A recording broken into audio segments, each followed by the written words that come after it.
Welcome back to the all-time anime list. We're at number 9. Number 9. We're in the single digits now.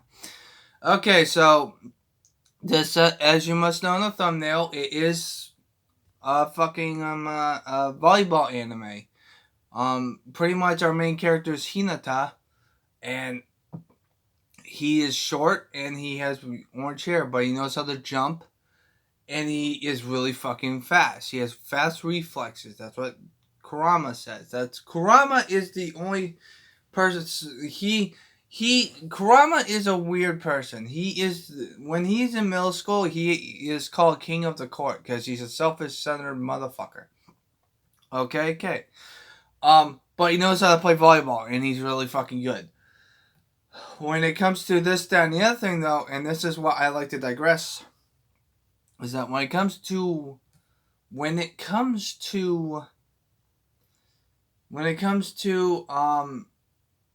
Kurasano, Kurama and Hinata both chose Kurasano, which is the high school. And they call themselves the Wingless Crows until after they get there, they don't call them anymore. Pretty much, there are 3 seniors. The guy with the big bun on his head. The captain, which is he is fucking scary as shit. And you also got the center for the seniors, and he gets benched for Kurama right from the start. Okay. Kurama is a really awesome player, and that's why he is really fucking good. Now, Hinata doesn't know anything about volleyball. He learns how to be a good volleyball player by learning the skills that he needs to do. It's really noticeable in season 4 and season 5. Well, technically season 4 because it's still fucking going. But I call it season 5 because it's named something completely fucking different, but whatever. There are 4 seasons. That's what the Wikipedia says. I still think there's 5 seasons, but whatever. The 4th season takes the initial D approach, where the first 3 seasons are English, and the 4th season's not yet. I don't know if they're gonna do English. They probably are because it's a really fucking popular anime. But to be honest with you, I love this anime to death. Kurama is the king of the court. He's a self-centered douchebag. But then he lightens up, and then he turns back into it in the 4th season. But then he decides to turn backwards the thing and stuff like that. All right. Now then, with that being said, they go up against a lot of tough opponents. Daytech is one of the most interesting people because of the fact that there's one character who doesn't fucking talk. I love him to death. But when he does talk, everyone's like, holy shit, he can fucking talk? What the fuck? It's kind of fucking funny. I love that guy. And Hinata has a good, healthy friendship with him, which is kind of fucking funny. Even though they don't say anything, which is hilarious. Excuse me, by the way. Now then, why is this anime at number 9, you may ask? Well, first off, it's still going, so it might move up maybe a couple of spots, but the only reason why I cannot put this higher than any other anime, because this is the last sports anime, and I love sports. The only reason why it's at number 9 is because of the fact that I'm learning a new sport. I wanted to put Big Wind Up up here, but I switched it with this anime because of the fact that I already knew about baseball. If you want to watch why Big Wind Up is at the spot that it is because of the fact that I have a lot more respect for baseball, but I still think I can never watch baseball ever again. I want to watch volleyball, by the way. But this anime got me interested on how the rules are set for volleyball, because I'm not a huge volleyball person. The only time I know about the rules of volleyball was in elementary school because our gym teacher wanted us to do a volleyball match. But beside the point, that's why, the main reason why. I like to say this though.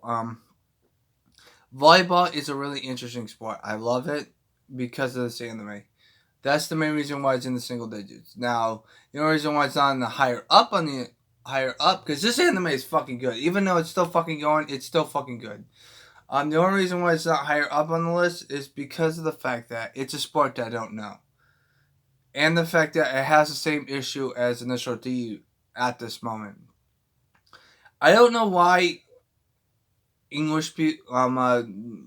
people that speak English stop when the anime is popular, like Initial D or this anime. After a certain point, they just stop dubbing it, and that's what my main gripe is. I mean, if it's still popular, you should English dub it, even if it is terrible. Take a look at fucking Higurashi. Higurashi has fucking terrible fucking bullshit. But I digress. This anime is really fucking good, and you should fucking watch it. Now then, with that being said, though, Kurama, it still came to court in this, that, and the other thing. You also got Hinata. Those are the two main characters. But there's also one other freshman that actually gets character growth. And that's the guy with the glasses. He is fucking tall. He's the tallest character. He's the tallest player on that Karasuno's team.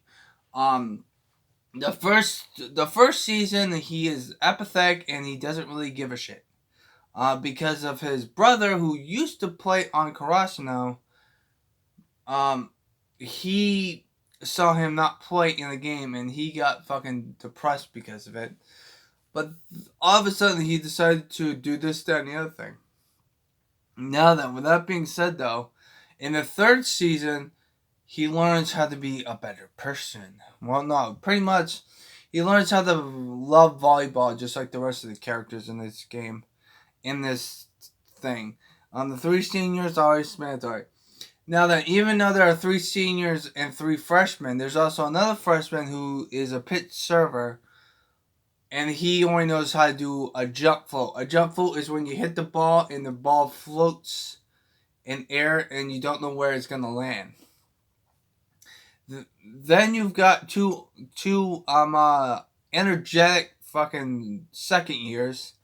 Libero, who is really fucking good at what he fucking does. And then you got a guy who has a buzz cut, who is a fucking savage at times, but he always likes to say what the fuck he wants to do. Okay. Now then, with that being said, though, this is where it gets a little interesting.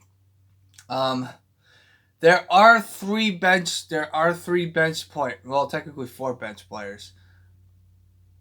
The guy that has the white hair, he gets introduced in the 4th season. He knows how to do the jump float as well as the character I just mentioned. He knows how to do the jump float, so he gets put into the game during the 4th season. So that's the main thing why. The second character is number 8. Now number 8 is number 8 doesn't really get that much screen time. How do I put it? The only thing that number 8 does is if he comes in the 3rd season because the guy who has the glasses gets injured and he has to fill in for him. But he doesn't really get that much character growth, and that's the other reason why it's only at number 9, because of that character. Because of the last character, number 12, I believe. He's the he is the captain before Daichi, because Daichi is the main captain. He's fucking scary as shit. He's the senior. But he's the sub-captain. So when Daichi leaves next year, he's going to be the captain of the team. The thing is that Daichi gets injured and he has to fill in his shoes because of reasons. And that's why I like this character. He's trying to be Daichi, but he's not Daichi, but he tries to be Daichi and stuff like that. So yeah. As for the rest of the characters, they're pretty much explanatory. Every character has this, that, and the other thing. Every character gets character growth, but the only character does not at this point in time is number 8. He's the only character that I don't know why he doesn't get any character growth. Every other character gets character growth out of the 4 seasons. And that he might get character growth number 8 because the series is still fucking going. With that being said, though, I put it at number 9 because of because it's a new sport that I don't know that much, and the fact that I'm learning new about stuff about volleyball. But the main reason why it's not moving on is because it takes the initial D approach right now at the moment, but it might change that. And even if it does change it, I still won't put this higher up on the list because I feel like the rest of the animes on the list are better than this anime. Okay, so what do you guys thoughts? I love this anime to death. I'm still gonna be watching it, especially the fourth season because the fourth season's pretty fucking good at the moment. But if you guys want to watch it, go ahead and watch it. I highly recommend you watch it. It's a shonen jump anime, and we only have one more anime that's popular on this list, so it should be interesting, I presume. Tomorrow will be number 8. Number 8 will be on the next anime list. Woohoo! So stay positive. I hope you have a nice positive day, motherfuckers!